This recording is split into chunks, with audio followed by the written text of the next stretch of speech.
Okay, time for another edition of the Penn State Blitz and the Penn State Blitz podcast. Not the Bobcast. It's the podcast. I'm Bob Flounders, joined by Greg Pickle, and we're going to talk a lot about what Penn State Athletic Director Sandy Barbour had to say this week. We're going to lead with that. Also, we heard from Penn State third-year linebacker Jesse Luketa, who had some interesting stories about training from Canada. We have a recruiting update surrounding a potential, he's a Penn State verbal, Christian Veileux. I hope I got that name right. A quarterback at the Elite 11. And then, as always, Greg and I will close with the Penn State Mailbag.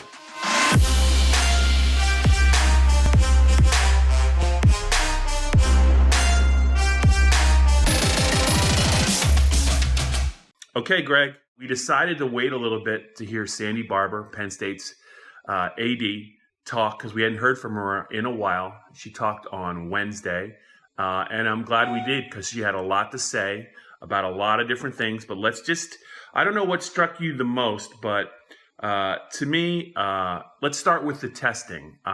It's not just Penn State's football players, but there's some other sports that are up there as they begin their slow-phased attempted return, maybe to get ready to maybe compete again.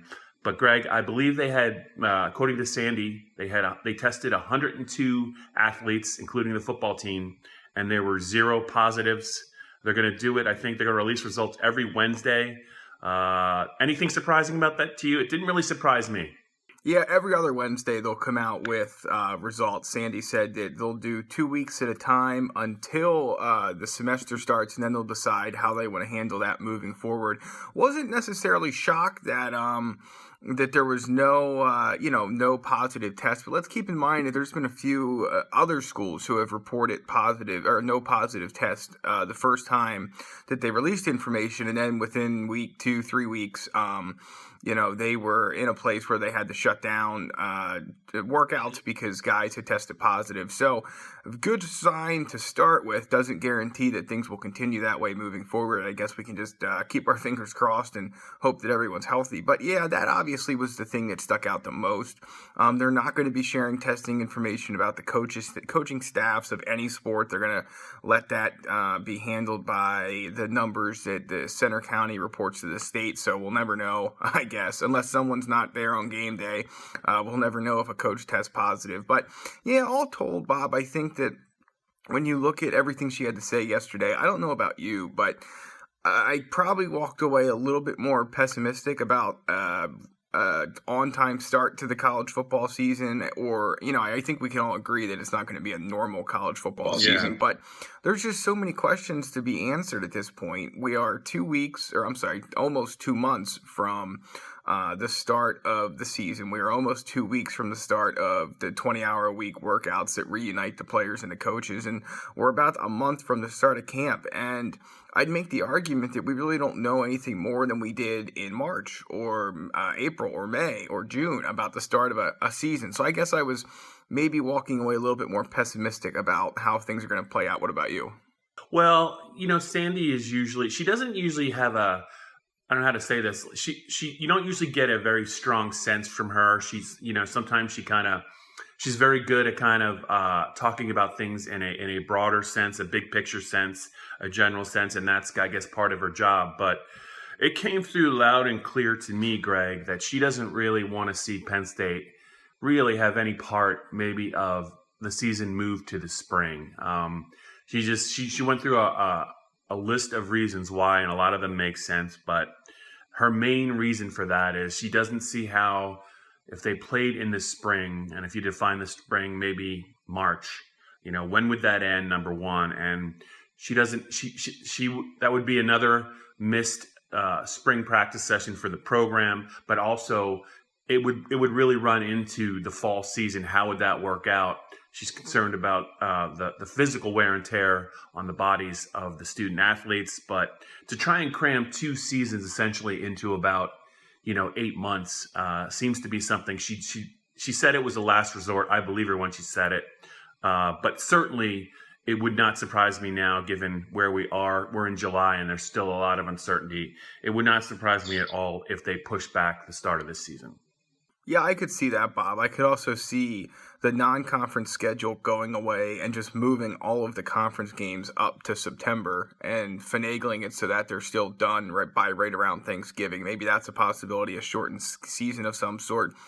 I guess the problem, and you can read it all over the national outlets, is that there's no universal testing plan for the Power Five, let alone something to submit to the Group of Five. I think it was CBS Sports that wrote about that recently. There's obviously no one commissioner or person to make these decisions unilaterally for everyone, so that everyone is on the same page. The NCAA is pretty much hands off. They don't really run college football in a lot of ways anyway. The college football playoff does. So it's going to be a challenge. There's no doubt about that. And I think that before long, you're going to have some of these Group of Five schools just throw their hands up and say, we can't afford to do this the way that it needs to be done. We're just not going to play. So I just have a lot of doubts about the non-conference schedule. You'd hope by the end of the month here, SEC Commissioner in an interview with Sports Illustrated, SEC Commissioner Greg Sankey said that he believes all these decisions have to be made by the start of training camp on August 7th. So you would think before long, Bob, we'd hear something more concrete. But again, it comes down to who's going to make these decisions. You have all these Power Five conferences that have different rules based on where they are in the country. They have different philosophies on how they want to go about doing things. I don't see how you're going to get all of them on the same page, and that's going to be the biggest challenge. So we'll see. Penn State's plan, just to talk on testing for a second, Penn State's plan is to test upon arrival and then only test again if somebody is symptomatic. I mean, some schools are going to test, I think, every 2 weeks because they can afford to do it. And I'm not saying Penn State can't, but that's just the plan that they put into place. So, yeah, a lot to figure out at this point. It's, of course, encouraging that the guys are back on campus, that they'll soon be able to have time with the coaches for the first time since March. But a lot of obstacles to figure out beyond that. Yeah, and just before we conclude our thoughts on what Sandy Barbour had to say, you wrote a story about it, but clearly, when football does resume, it's not going to be a full house at Beaver Stadium. It might not be half full. It could be a quarter full. We don't know what it's going to look like, but it's what we do. We're pretty sure it's going to look like is if you're not a season ticket holder and you want to see Penn State football when it resumes this year, it's going to probably have to be on TV, right, Greg? Yeah, that sounds about right. So, I mean, let's just ballpark the season ticket holders at 35,000. That might be a little high, might be a little bit low, but sounds about right. We don't know if they're going to sell student season tickets. We know that they sold 3,000 or so new season ticket packages. So we're talking about, based on the numbers that we have, about probably 40,000 season tickets already committed, somewhere between 30 and 40,000. And it's really hard to envision a scenario where Pennsylvania allows sporting events, concerts to be played with any more than 40,000 people. In fact, I'd be willing to bet it's going to be far less than that once the decision is made. So they have to decide how they're going to even refund the people who don't get in and what kind of system they're going to use to decide which season ticket holders get in. So, yeah, there's almost virtually no chance that single game ticket sales will be a factor this year. And if they decide to sell student season tickets, and I think it's almost a certainty that won't be the case. So disappointing, I'm sure, but I think not unexpected either. Okay, let's move along to Penn State player news. We talked to Penn State third-year linebacker Jesse Luketa, who is a contender for one of the starting spots in the linebacker core. He won't take Micah Parsons' job, but he's going to, I think, probably battle Greg. He's probably going to battle Ellis Brooks for Jan Johnson's old job in the middle. He had some interesting things to say. He just recently returned to State College. I think when we talked to him, he was still kind of self-quarantining because he had just arrived and he hadn't really spent any time with his teammates. But when he was in Canada, he played at Mercyhurst Prep, but he grew up in Canada. He got to train with some NHL players, and that I think, and speaking of NHL players, I believe he trained with an NHL player on your favorite team. You want to tell us about that? Yeah, Claude Giroux. So apparently there's a world kickboxing champion, Tony Greco, who owns some gyms in the Ottawa area, in the Ottawa area, Ontario. And Yeah, Jesse said he's worked out with him for a long time. Mike Fisher, the former or current, I'm not exactly sure, but the Nashville Predator, Carrie Underwood, his wife, Luketa told a funny story about how he just knew her as Carrie from the gym. And obviously, then he saw her on a Super Bowl commercial before she sang the national anthem. So a little bit of humor out of that story. But yeah, it sounded like he had quite the ordeal, of course, getting back into the country, but they got everything worked out.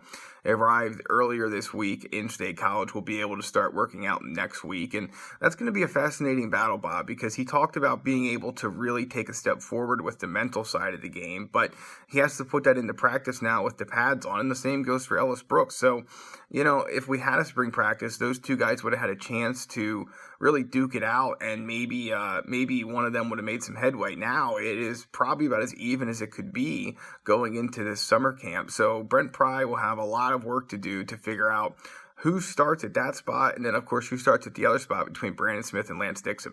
Yeah, and I think that they want to play all six or at least five linebackers this year. I don't know how much Mike is going to come off the field, but they want to play both the second-year linebackers, Brandon Smith and Lance Dixon, and they're going to play Luketa and Ellis Brooks. I think Ellis Brooks, in my mind, is still the guy to beat out. I like what I saw from him last year. He's a little bit older.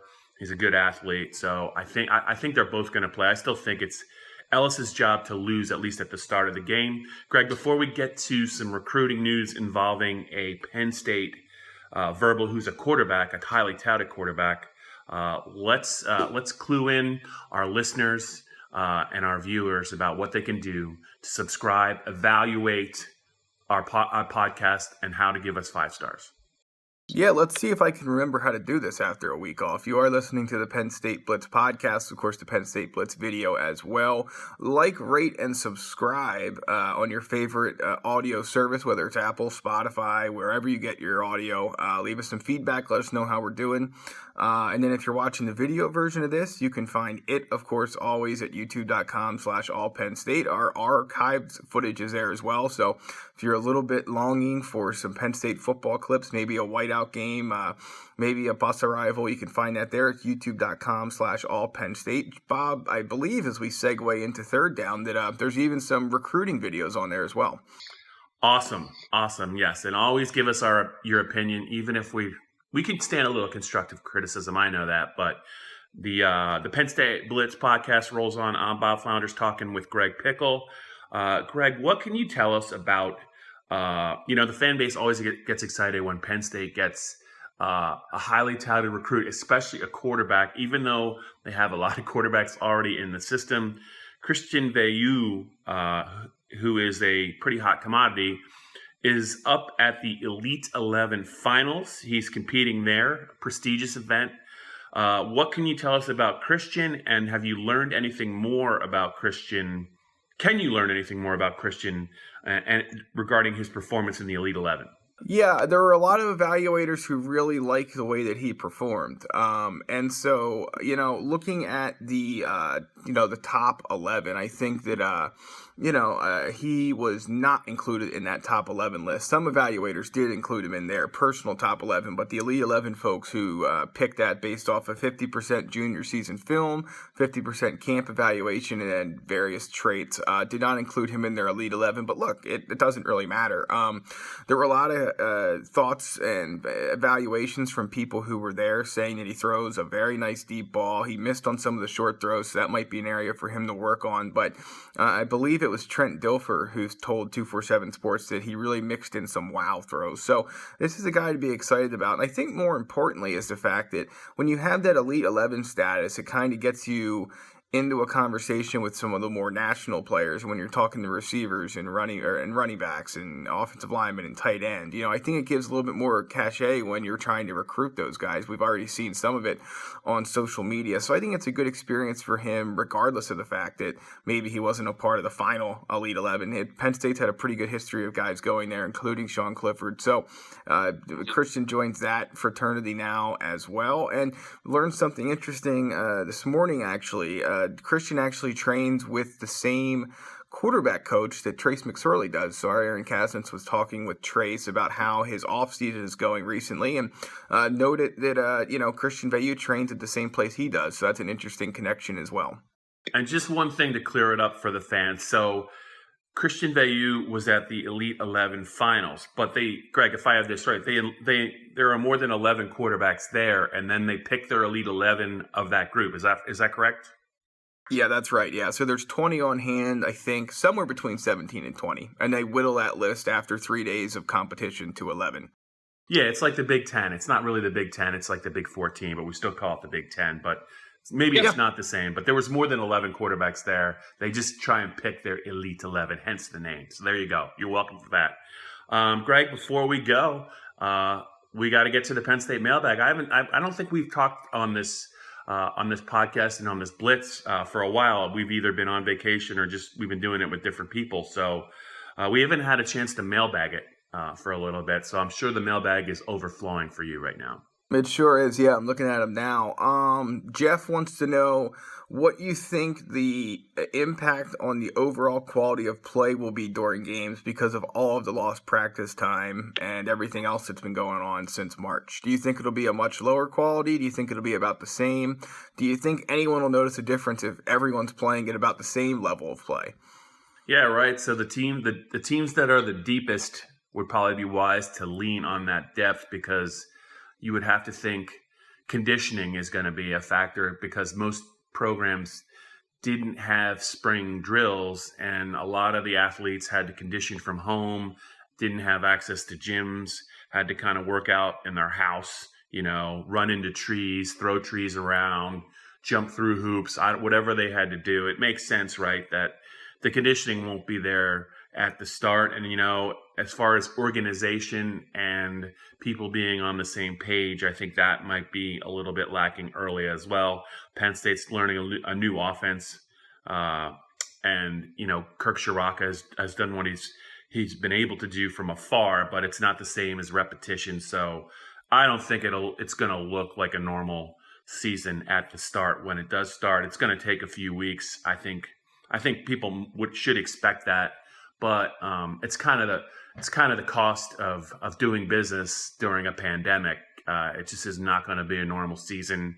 I think if you're a Penn State fan, you just hope that you see some semblance of, in terms of games, of a regular season. And I don't think anyone really wants to see the season bleed into the spring for a lot of reasons, but it's literally a day-to-day proposition, Greg. Every day I wake up thinking something different about Penn State's season. Sometimes it's optimism. Sometimes it's like, I don't see how this is going to happen. So I guess I don't blame Penn State for being a little bit vague about their thoughts on maybe opening on time and some questions about testing, because I just think they have about a ton of contingency plans, and they're just hoping for the best. Yeah, I'm right there with you, Bob. I think they are just hoping beyond hope that things clear up and that the increased case counts stop and flatten out, and everything else we'll see. I don't know. I look at it as, even if the quality play is not where we expect it to be, it's better than, it's like Tuesday night action in November, right? Bad football is better than no football. So I think we'll all take what we can get. One question that came in just a few minutes ago, Bob, is that, Penn State had 0 positives. A lot of other schools have had extremely high test numbers, and this listener wants to know why we think that is. And I think it's just random. There's not much I can think of that would indicate one reason or the other why Penn State hasn't had any positives yet. Keep in mind that of the 102 they tested, they weren't all football players. So as more football players come back, perhaps there will be some more positive. Penn State, we mentioned that earlier, Bob, they're going to release numbers every other Wednesday, but they're not going to break it down by sport. So when there is the first positive, I don't think we'll know whether it's a football player or not. Yeah, and I just want to add, a lot of it speaks to maybe the organization and the structure of the Penn State athletic program, specifically the football program. Knowing James Franklin the way we do, I am sure, Greg, that Haluba Hall has never been cleaner than it has been in the last month. I'm sure James is a big stickler for stuff like that. We joke about it, but he just is he's a guy that stresses cleanliness. And I know that sounds weird, but I just think that they've probably done a tremendous job sanitizing that place. The attention to detail is there. But also, I think the other component, just real quick to talk about, is, how is this team conducting itself away from practices? Are they doing what they're told? Are they keeping themselves? Are there any parties? I hate to say it, but I think a lot of the issues with kids maybe getting sick, it might not be related to the football-related activities. It could be.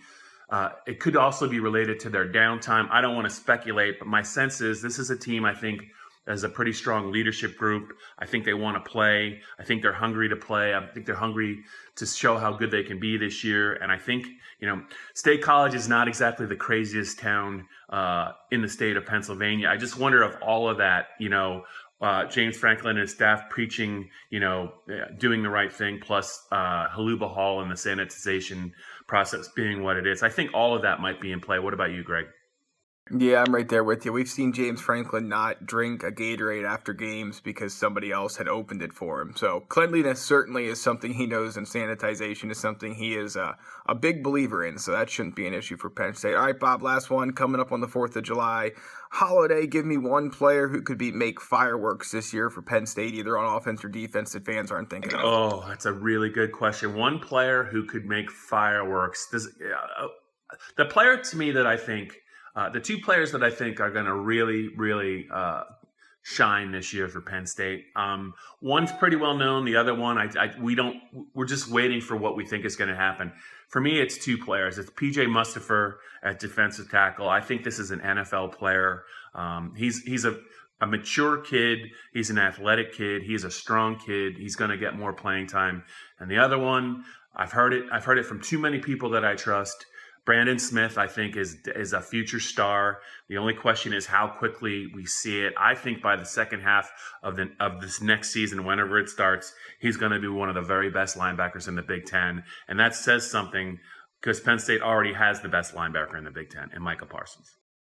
No question, Bob. I'm going to go with Keandre Lambert. I think he's going to shine, not just for Kirk Ciarrocca's offense, but also in the return game this year. He's a guy who maybe is not quite going to replace KJ Hamler. That's pretty tough to do, but I think Penn State fans will be very pleased with what they see from him once the Pats go on. All right, so that's going to do it for this edition of the Penn State Blitz and the Penn State Blitz podcast. We'll talk to you guys next week.